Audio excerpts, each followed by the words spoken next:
Namen projekta Sobivamo je informirati javnost o zgledih in možnostih, slišanju in razumevanju pričakovanja starejših ter skupnega zastavljanja družbene akcije za premik kakovostnemu bivanju v jeseni življenja.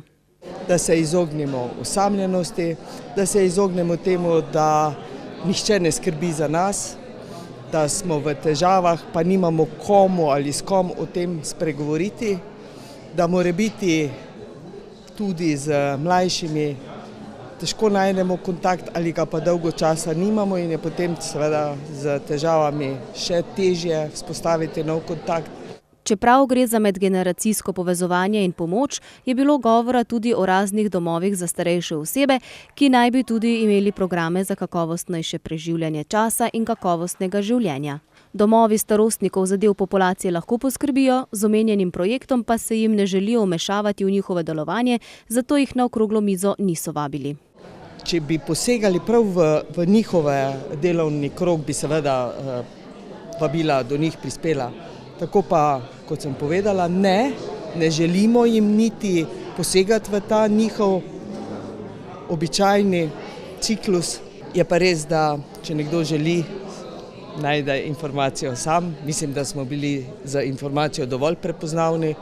Veliko starejših se vseeno odloči, da svojo jesen preživijo v domovih za starejše osebe. Tam lahko zadovoljijo potrebo po varnosti in v nekaterih primerih tudi željo po zasebnosti.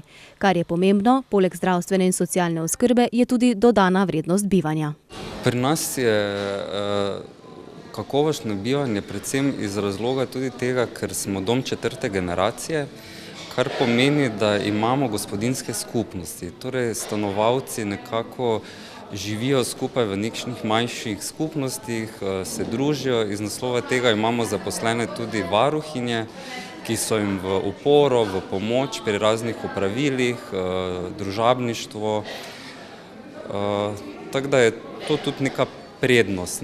Imamo res dosti aktivnosti, dosti nekih delavnic, ravno zdaj poteka kuharska urica. Samo življenje stanovalcev se mogoče lahko razlikuje po aktivnosti. Če ni nekih spodbud, nekih aktivnosti, nekih dejavnosti, na katere se naši stanovalci ne morejo odzvati, pomeni, da je življenje prazno.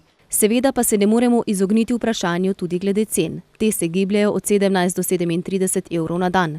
Za tiste, ki se sami ali s pomočjo družine ne morejo privoščiti bivanja v domu, pa so tudi alternativne možnosti.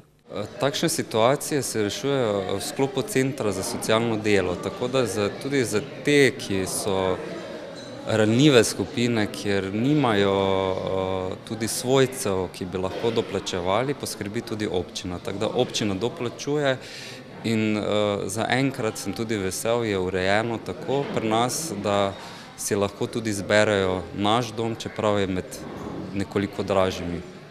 Zato, kaj se tiče cen, je to v bistvu na nek način za njih poskrbi tudi občina. Mi delavci pa se trudimo, da njihovo življenje pri nas v našem domu dobi smisel. V vsakem primeru gre za medgeneracijsko sodelovanje, pri katerem je pomembno, da najdemo rešitve, ki bodo tudi izvedljive.